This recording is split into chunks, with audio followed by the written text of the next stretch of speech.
네, 32가 제자 찾는 부대입니다. 바울이 안디옥에서 계속 복음을 전하며 여러 가지 핍박과 환란을 받죠. 먼저 이제 지리적 배경을 보면 이 루스드라라는 지역이 있고, 그리고 이고니온, 그리고 안디옥, 또 더베라는 지역이 있습니다.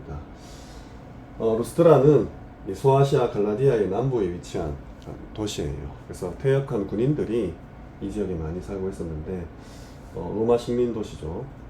유대인 수가 많지 않아서 회당도 없는 지역이었습니다. 여기서 바울이 안전뱅이를 이렇게 세워가지고 사람들이 바울 보고 헤르메스, 또 바나바를 보고 이 제우스라고 막 이렇게 섬겼던 장면이 나오죠. 이방신에 대한 문화가 아주 깊었던 곳입니다. 그리고 이고니온은 오늘날 이제 터키 코니아라는 지역인데, 이 당시도 로마 영향이 있었지만 이제 헬라권 문화도 강했습니다. 그래서 유대인과 이방인이 이제 함께 살고 있었고, 여기에서는 바울이 회당 중심으로 이렇게 선교 전략을 펼칠 수 있었어요. 그리고 이제 사도행전 13장에 이제 안디옥에서 이 일들이잖아요. 공개적으로 이방인들에게 복음을 전했습니다. 왜냐하면 유대인들이 이제 방해를 했거든요. 그래서 우리 잘 아는 성경 구절, 영생을 주시기로 작정된 자는 다 믿더라 하는 이 구절 앞에 보면 이방인들이 듣고 기뻐하며 하나님의 말씀을 찬송했다 되어 있어요. 본격적인 이방 선교가 이제 사도행전 13장부터 이제 시작되지 않습니까? 그 배경이 있는 이런 말씀이죠. 바울과 바나바가 복음을 전한 뒤에 이제 쫓겨난 곳이기도 합니다. 그리고 이제 더베 지역이 1차 바울의 1차 전도의 선교 여행의 마지막 도시입니다. 상대적으로 박해가 없었고 많은 제자를 세울 수 있었죠. 그래서 오늘 본문을 이렇게 한번 쭉 보시면 여기서 이제 가이오도 만날 수 있었어요. 어쨌든 우리는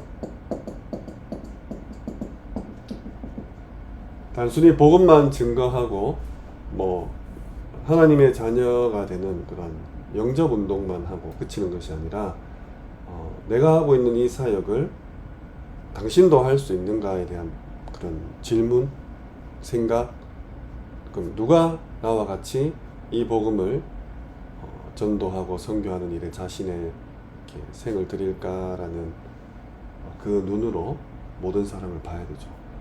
다시 말해서 이제 제자를 찾는 겁니다.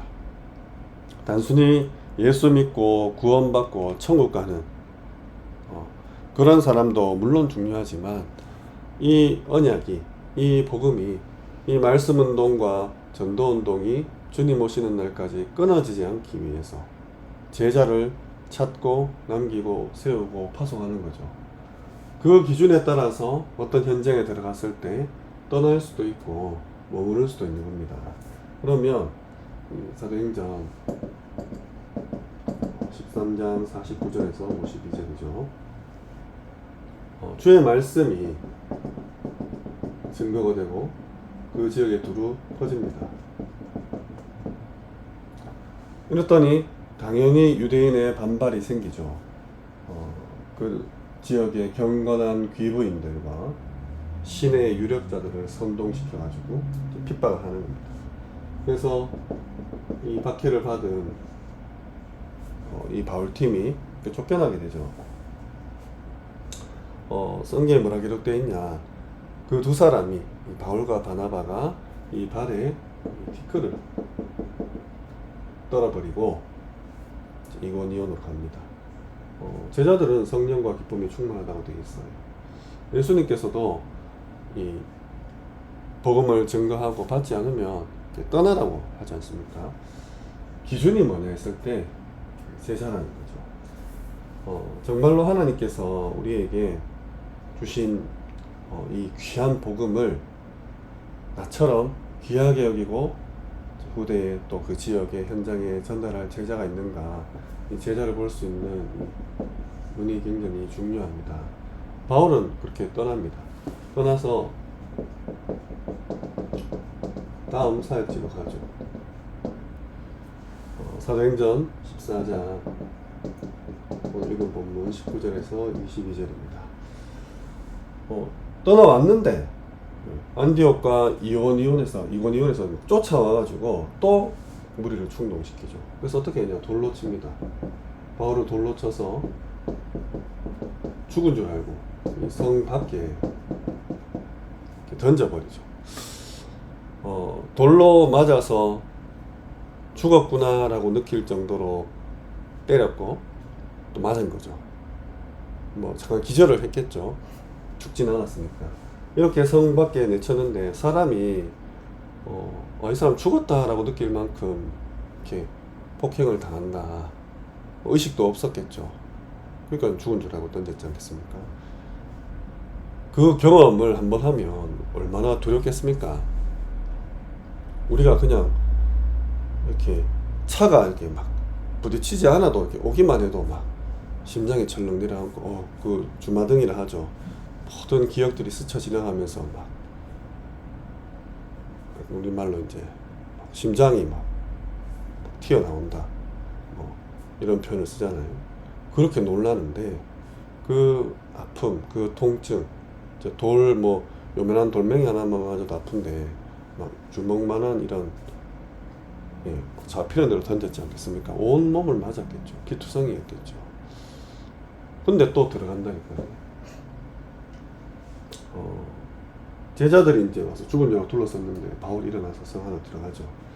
그리고 이튿날 바나바와 함께 뭐 회복할 시간도 없이 치료할 시간도 없이 이 더베로 들어가서 거기에서 많은 사람들을 제자로 삼았다 되어 있어요. 그리고 이 제자들의 마음을 굳게 했다. 이 믿음에 머물러 있으라. 그러니까 그 당시에 그 바울을 본 제자들의 마음은 또 어떻겠습니까? 스승이 막 돌에 맞아가지고 죽은 줄 알고 성 밖에 내쳤는데 그 치료도 못하고 와서 또 제자 사역하고 이 믿음에 머물러 있으라 하고 마음을 굳게 하라, 믿음을 굳게 하라 하면 정말 마음이 이제 뜨거워지기도 하겠지만 또 무섭겠죠. 저 모습이 내 모습이 될 수도 있다라는 것들을 볼 수 있지 않겠습니까? 그러면서 하는 말이 우리가 하나님의 나라에 들어가려면 많은 환난을 겪어야 할 것이다. 환난을 직접 겪어온 사람이 이 얘기를 하니까 더 이제 신빙성이 있죠. 믿음직하다는 말입니다. 그게 얼마나 무서웠겠습니까? 근데도 결국은 왜 지속하냐? 제자 때문이죠. 그래서 이런 정신이라 할까요?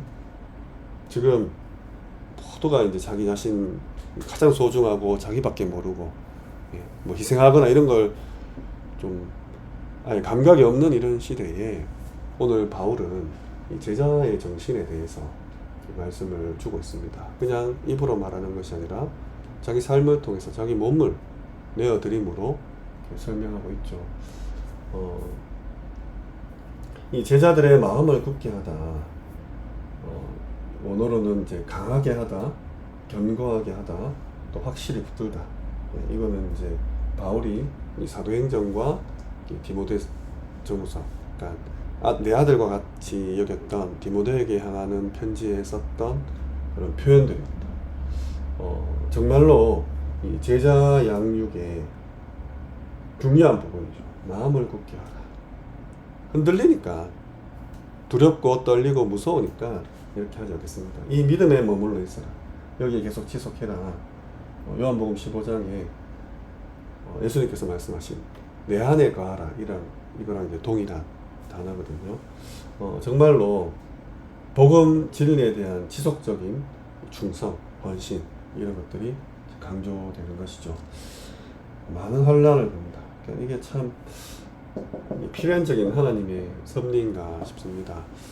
우리가 현장에서 세상에서 복음을 전하면 아이고 어서오세요 이렇게 안 해요.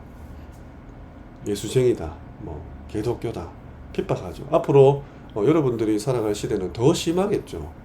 훨씬 더 과학과 기술이 발전하고 왜 남의 나라 역사를 가져와가지고 당신이 구원을 얻네 마네 이렇게 얘기하느냐. 상식적으로 생각해서 그들의 말이 맞죠. 이스라엘 역사지 않습니까? 이스라엘에 온 사람이고. 그러니까 박해를 받을 수밖에 없어요. 뭐 이때처럼 막 칼로 찌르고 돌로 던지고 이렇게 하진 않겠지만 뭐 경제적으로, 사회적으로, 문화적으로, 정치적으로 완전히 억압되고 이렇게 고립되어 버리는 예수를 믿는다는 사실만으로 그런 법들이 통과되고 있지 않습니까? 이제 활동 자체가 힘들어지는 그런 시대가 오는 것이죠. 이때에 내가 이런 제자 정신을 가지고 있을 것인가? 결론으로 이 바울은 마지막 더베 지역에서 가이오를 만납니다.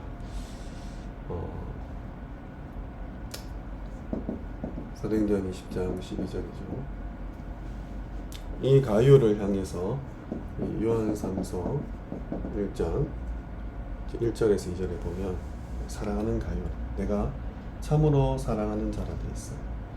그리고 이 가이오에 대한 평가라고 할까요? 나와 온 교회를 돌봐주는 식주인의 역할. 이런 핍박과 환난 속에서 제자를 향해서 갔을 때 하나님이 붙여주신 그런 인물이죠. 전도자의 모든 먹을 것을 책임진 식주인 가이오를 만납니다. 핍박은 이 제자의 삶의 일부예요. 이게 어떤 형태로 올지 모르지만 하나님께서는 이런 장치를 좀 해놓으신 것 같아요. 그냥 배부르고 등 따시고 아무 문제 없는 가운데 정말 절대 제자는 일어나는 경우가 별로 없는 것이죠. 이 제자를 세우는 데 있어서 내가 당하는 오해들 정말 내가 견딜 수 있습니까?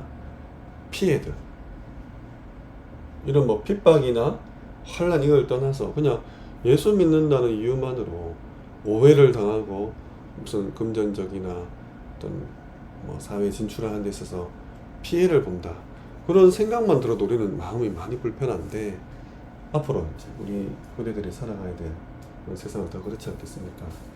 이 삶의 결실은 결국 열매는 제자로 하나님이 우리에게 연결하십니다. 그래서 이 가이오는 후대하고도 연결되어 있는 제자였거든요. 그래서 바울의 선교 동력자로 굳건하게 성장을 하게 됩니다. 오늘 32가 제자를 찾는 후대를 보면서 내가 먼저 제자 되고 제자 남기는 사역에 나의 인생이 오림되게 하옵소서. 이 약속 붙잡고 이 복음으로 세워진 단 한 사람의 제자를 찾는 인생 되시기를 주님의 이름으로 축원합니다.